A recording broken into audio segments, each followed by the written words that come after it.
નમસ્તે વિદ્યાર્થી મિત્રો, આગળના વિડીયોમાં આપણે જનિનદ્રવ્ય માટેની શોધ જોઈ હતી કે જનિનદ્રવ્ય આપણે બેક્ટેરિયા સ્ટ્રેપ્ટોકોકસ ન્યુમોની કરીને એક બેક્ટેરિયા લીધા હતા, એમાંથી જનિનદ્રવ્યની શોધ કરી હતી, રાઈટ.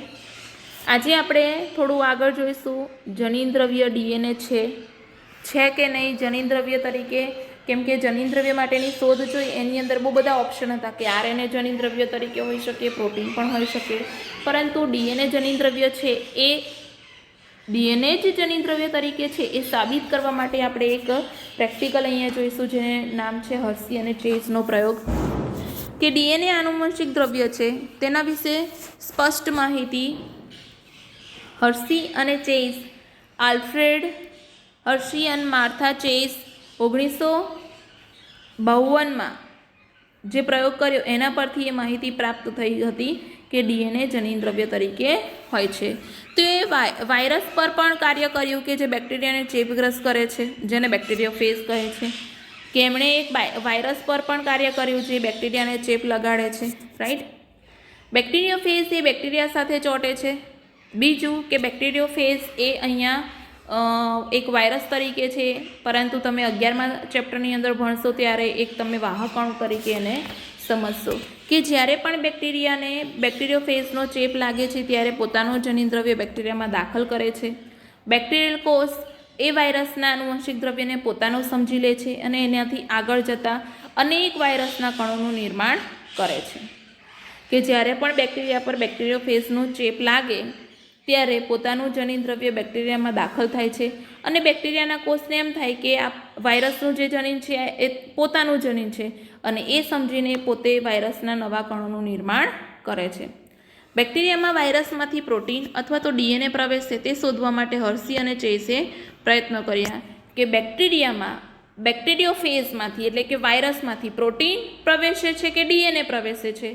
એ બે ઓપ્શન એમણે શોધ્યા, પ્રોટીન કે ડીએનએ, અને એને અનુસરીને એમણે પ્રયોગો કર્યા, બરાબર. હવે એના માટે તમને અહીંયા આપેલું છે, અહીંયા એક પ્રયોગ આપેલો છે, તમે અહીંયા જોઈ શકો છો એ પ્રયોગ કે આ બેક્ટેરિયોફેજ છે, બરાબર. આ બેક્ટેરિયોફેજ રેડિયોએક્ટિવ 35S એટલે કે સલ્ફર દ્વારા અંકિત પ્રોટીન કવચ ધરાવે છે અને આ 32P દ્વારા અંકિત ડીએનએ ધરાવે છે. હવે આ બેક્ટેરિયોફેજ છે, બેક્ટેરિયોફેજને આપણે ઇન્ફેક્શન લગાડ્યું. આ શું છે? સાદો ઇકોલાઈનો કોષ, ઇકોલાઈ કોષ છે, બરાબર. એને ઇન્ફેક્શન લગાડ્યું, અહીંયા પણ ઇન્ફેક્શન લગાડ્યું એટલે કે સંક્રમણ કર્યું. તો શું થયું? ઇન્ફેક્શન લગાડ્યું એટલે આ બંને જ બેક્ટેરિયોફેજ અને વાયરસ બંને મિક્સ થાય, એટલે કે બેક્ટેરિયોફેજનું જનિનદ્રવ્ય અને વાયરસનું જનિનદ્રવ્ય બંને મિક્સ થયા, બ્લેન્ડિંગ થયા, બરાબર. અને ત્યાર પછી જ્યારે એમનું સેન્ટ્રીફ્યુગેશન કરવામાં આવ્યું તો આપણને કોષોની અંદર રેડિયોએક્ટિવ 35S જોવા મળ્યું નહીં અને અહીંયા 32 જોવા મળ્યું અને 35S એ કોષોમાં ન જોવા મળ્યું તો નિતારની અંદર આ બેક્ટેરિયોફેજ પાછું એઝ ઇટ ઇઝ જોવા મળ્યું, એટલે કે 35S જોવા મળ્યું, જ્યારે નિતારમાં રેડિયોએક્ટિવ જોવા મળ્યું નહીં. તો આ પ્રયોગ પરથી શું સાબિત થાય છે કે તમને બધાને ખબર છે કે ડીએનએના બંધારણમાં કોણ હોય છે? ફોસ્ફરસ, અને પ્રોટીનના બંધારણમાં કોણ હોય છે?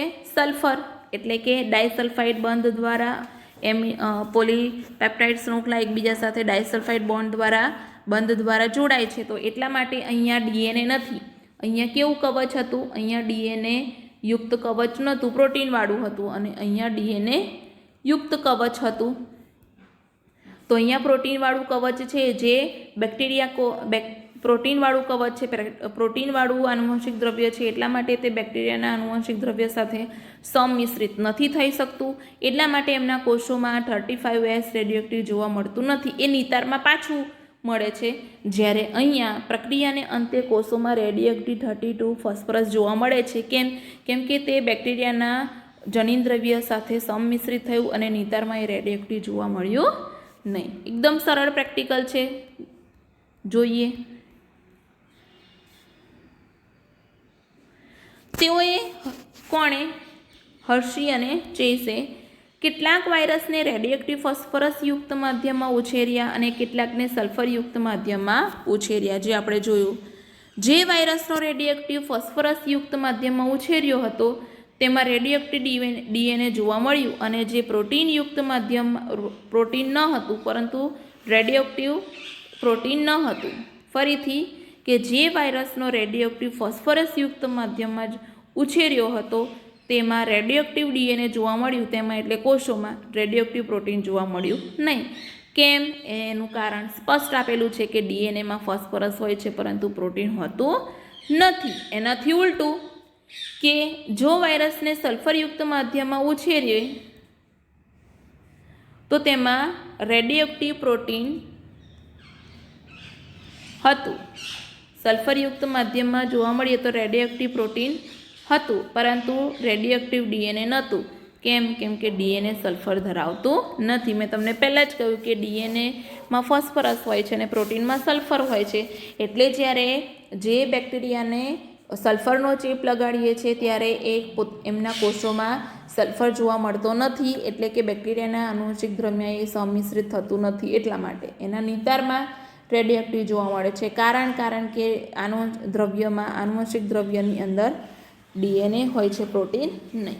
અને પેલામાં ફોસ્ફરસયુક્તવાળા બેક્ટેરિયોફેજનું ચેપ જ્યારે બેક્ટેરિયાને લગાવવામાં આવે છે ત્યારે એ બેક્ટેરિયાના કોષોમાં રેડિયોએક્ટિવ જોવા મળે છે, ફોસ્ફરસ રેડિયોએક્ટિવ, કેમ કે ડીએનએના બંધારણમાં ફોસ્ફરસ હોય છે.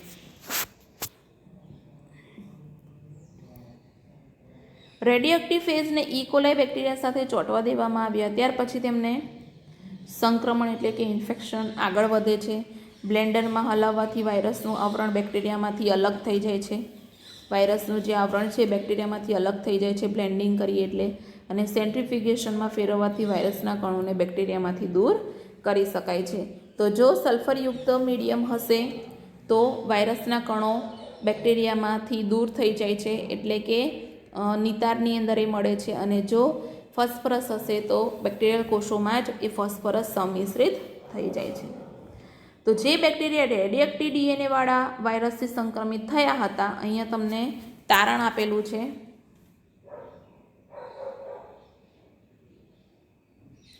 કે જે બેક્ટેરિયા રેડિયોએક્ટિવ ડીએનએવાળા વાયરસથી સંક્રમિત થયા હતા તે રેડિયોએક્ટિવ રહ્યા. આનાથી સ્પષ્ટ થાય છે કે જે દ્રવ્ય વાયરસમાંથી બેક્ટેરિયામાં પ્રવેશે છે તે કોણ છે? ડીએનએ. કે વાયરસથી સંક્રમિત થયા હતા જે બેક્ટેરિયા એમાં તે રેડિયોએક્ટિવ જ રહ્યા, પરંતુ એ જે રેડિયોએક્ટિવ જ રહ્યા, રાઈટ. એનાથી એવું સાબિત થયું કે બેક્ટેરિયામાં જે પ્રવેશ્યું એ શું હશે? ડીએનએ. જે બેક્ટેરિયા એવા વાયરસથી સંક્રમિત હતા જેમાં રેડિયોએક્ટિવ પ્રોટીન હતું, જેમાં ફોસ્ફરસ હતું, એ દ્રવ્ય એટલે કે એ વાયરસથી સંક્રમિત થયા અને રેડિયોએક્ટિવ રહ્યા, પરંતુ જેમાં રેડિયોએક્ટિવ પ્રોટીન હતું તેમાં તે રેડિયોએક્ટિવ રહ્યા નહીં. એનાથી આપણને સંકેત મળ્યો કે વાયરસમાંથી બેક્ટેરિયામાં પ્રોટીન પ્રવેશ કરતું નથી. વાયરસમાંથી બેક્ટેરિયામાં પ્રોટીન પ્રવેશ કરતું નથી. અને એટલા માટે જ આનુવંશિક દ્રવ્ય ડીએનએ જ છે જે વાયરસમાંથી બેક્ટેરિયામાં પ્રવેશે છે, જે તમે અહીંયા આકૃતિમાં જોયું. ક્લિયર? આવડશે? હા કે ના? બરાબર. તો હર્સી અને ચેઝનો જે પ્રેક્ટિકલ છે વ્યવસ્થિત સમજી લેજો. ત્યાર પછી તમને જનીનદ્રવ્યના ગુણધર્મો આપેલા છે ડીએનએ વિરુદ્ધ આરએનએ.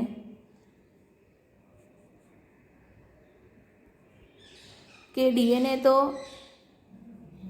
જનીનદ્રવ્ય તરીકે હોય છે જ, પરંતુ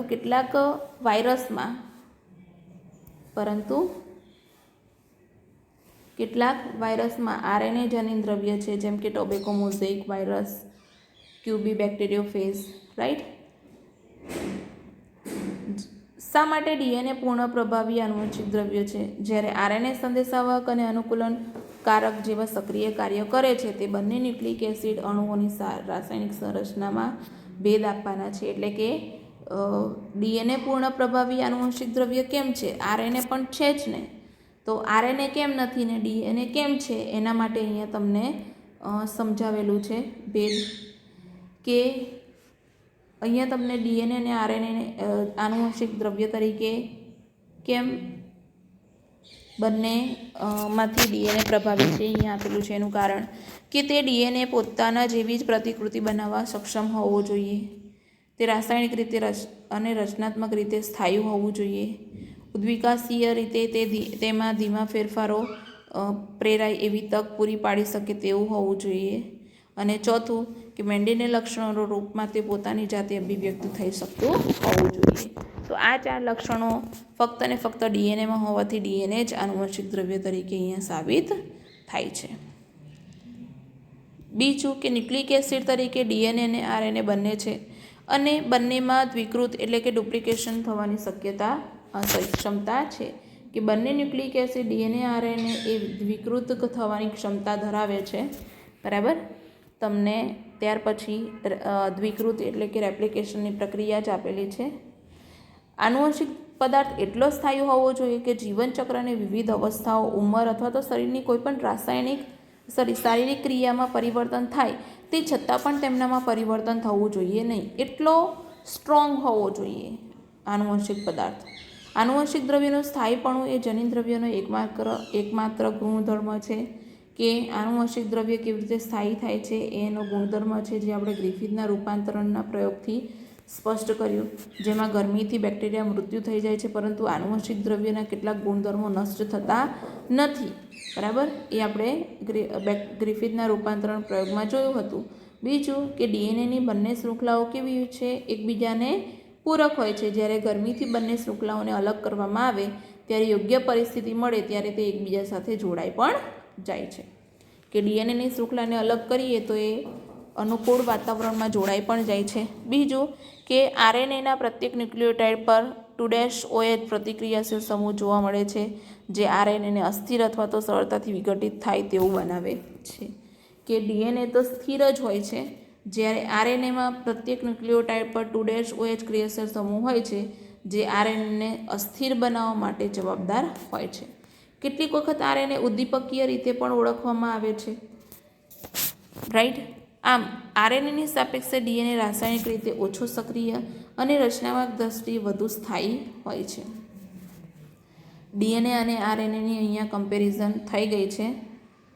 ઓલમોસ્ટ પૂરી થવા આવી છે. ઓલમોસ્ટ કે આરએનએની સાપેક્ષે ડીએનએની જે રાસાયણિક દ્રષ્ટિએ છે એ ઓછો સક્રિય છે અને રચનાત્મક રીતે વધારે સ્થાયી છે.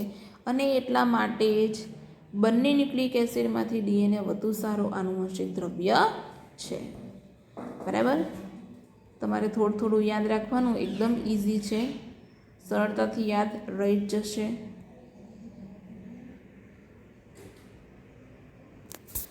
હવે તમને આપેલું છે બીજું થોડું કમ્પેરિઝન રિલેટેડ ડીએનએ અને આરએનએ વિશે. કે ડીએનએમાં યુરેસિલના સ્થાને થાઇમિન હોય છે, એટલા માટે તેઓ વધુ સ્થાયિત્વ પ્રાપ્ત કરે છે. This is super most IMP MCQ. કે ડીએનએમાં સ્થાયિત્વ કેમ વધારે હોય છે? કેમ કે ડીએનએમાં યુરેસિલની જગ્યાએ થાઇમિન હોય છે. અને આને તમારે ડિટેલમાં ડીએનએના રિપેરમાં, ડીએનએમાં થતા સમારકામમાં ભણવાનું છે, જે તમારે કોલેજમાં ભણવાનું છે. બીજું કે ડીએનએ હોય કે આરએનએ હોય, બંને વિકૃત થઈ શકે છે, વિકૃતિ પામી શકે છે. વિકૃતિ વિશે તમે 5મા ચેપ્ટરમાં અભ્યાસ કર્યો. બરાબર. કે ન્યુક્લિયોટાઇડ ક્રમમાં ફેરફાર થાય છે. વાસ્તવમાં આરએનએ અસ્થાયી અને ઝડપથી વિકૃત બને છે અને પરિણામ સ્વરૂપ આરએનએ જીનોમ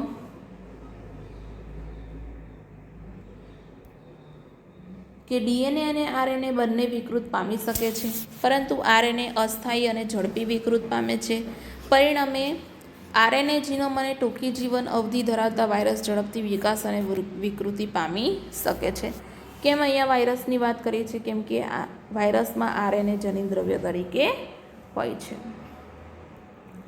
બીજું કે પ્રોટીન સંશ્લેષણ માટે આરએનએ સીધો જ સંકેત કરી શકે છે. તમને મેં સમજાવી હતી પ્રસ્થાપિત પ્રણાલી, કે ડીએનએમાંથી આરએનએ અને આરએનએમાંથી પ્રોટીન, જેથી તે સરળતાથી લક્ષણો અભિવ્યક્ત કરી શકે છે. જો કે ડીએનએને પ્રોટીન સંશ્લેષણ માટે આરએનએ પર આધાર રાખવો પડે છે. ડીએનએને શું કરવું પડે છે? પ્રોટીન સંશ્લેષણ માટે આધાર રાખવો પડે છે. પ્રોટીન સંશ્લેષણની બધી જ વ્યવસ્થા આરએનએ અંતર્ગત વિકસિત થાય છે કે પ્રોટીન સંશ્લેષણ માટે કઈ કઈ પ્રક્રિયાઓ થશે બધી જ આરએનએ ઉપર ડિપેન્ડ છે. આમ ઉપરયુક્ત ચર્ચા દર્શાવે છે કે ડીએનએ અને આરએનએ બંને જનીનદ્રવ્ય તરીકે કાર્ય કરી શકે છે, પરંતુ વધારે સ્થાયી અણુ ડીએનએ હોવાથી જનીનિક માહિતીના સંગ્રહ માટે વધુ પસંદગી પાત્ર છે, પરંતુ જનીનિક માહિતીના સ્થળાંતરણ માટે આરએનએ વધુ સુયોગ્ય છે. શું કહે છે કે આ બધી માહિતીને અનુસરીને આપણે જોઈએ તો આરએનએ અને ડીએનએ બંને જનીનદ્રવ્ય તરીકે કાર્ય કરે છે, પરંતુ ડીએનએ કેવો છે? વધારે સ્થાયી અણુ છે. કેમ કે એમનામાં યુરેસિલની જગ્યાએ થાઇમિન છે અને એટલા માટે જનીનિક માહિતીના સંગ્રહ માટે ડીએનએ વધુ પસંદગી પાત્ર છે, પરંતુ માહિતીના સ્થળાંતરણ માટે જનીનિક માહિતીના સંગ્રહ માટે તો ડીએનએ પણ સ્થળાંતરણ માટે આરએનએ વધુ સુયોગ્ય છે. બરાબર. તો હર્સી અને ચેઝનો એક્સપેરિમેન્ટ તમને આપેલો છે. એ હર્સી અને ચેઝના એક્સપેરિમેન્ટ સાથે અહીંયા જનીનદ્રવ્ય ડીએનએ અને આરએનએના ગુણધર્મોની પણ આપણે ચર્ચા કરી. રાઈટ. જનીનદ્રવ્યના ગુણધર્મો હર્સી અને ચેઝનો જે પ્રયોગ છે 3 તબક્કામાં યાદ રાખજો: સંક્રમણ, બ્લેન્ડિંગ અને સેન્ટ્રીફ્યુગેશન. રાઈટ. સો આને પ્રોપરલી પ્રિપેર કરી દેજો. ડીએનએ જનીનદ્રવ્ય છે એ અહીંયા સાબિત થઈ ગયું હર્સી અને ચેઝના એક્સપેરિમેન્ટ દ્વારા, જેમાં બેક્ટેરિયાના ડીએનએને વાયરસ બેક્ટેરિયોફેજનું ઇન્ફેક્શન લગાડ્યું, બ્લેન્ડિંગ કર્યું અને સેન્ટ્રીફ્યુગેશન કર્યું, અને ત્યાર પછી ડીએનએ વર્સિસ આરએનએ. ડીએનએ કેમ સ્થાયી છે, આરએનએ કેમ નહીં, ડીએનએ આનુવંશિક દ્રવ્ય તરીકે કેમ છે, આરએનએ કેમ નહીં, એના બધા વિશે ચર્ચા કરી. રાઈટ. આઈ હોપ કે તમને એ બધી ચર્ચામાં સમજ પડી હશે. હવે આપણે થોડું આગળ સ્વયંજનન અને આરએનએ વિશ્વ વિશે ચર્ચા કરવાની છે કે આરએનએ વિશ્વ એટલે આરએનએના જુદા જુદા પ્રકાર છે, આરએનએનું કાર્ય છે, કેવી રીતે ડીએનએમાંથી આરએનએ બને છે એ અહીંયા અર્ધ રૂઢિગત પ્રકારે સમજવાનું છે. અને ત્યાર પછી ડીએનએ રેપ્લિકેશન જોઈશું, એટલે કે ડીએનએનું સ્વયંજનન. તો નેક્સ્ટ સેશનની અંદર આપણે આરએનએ વિશ્વ અને ડીએનએનું સ્વયંજનનની ચર્ચા કરીશું, અને ડીએનએના સ્વયંજનન માટે જરૂરી એક પ્રયોગ છે એની પણ આપણે ચર્ચા કરીશું, જેનું નામ છે મેસેલ્સ અને સ્ટાલનો પ્રયોગ. તો આજે આપણે હર્સી અને ચેઝનો પ્રયોગ જોયો. નેક્સ્ટ સેશનની અંદર આપણે મિસેલ્સ અને સ્ટાલનો પ્રયોગ જોઈશું.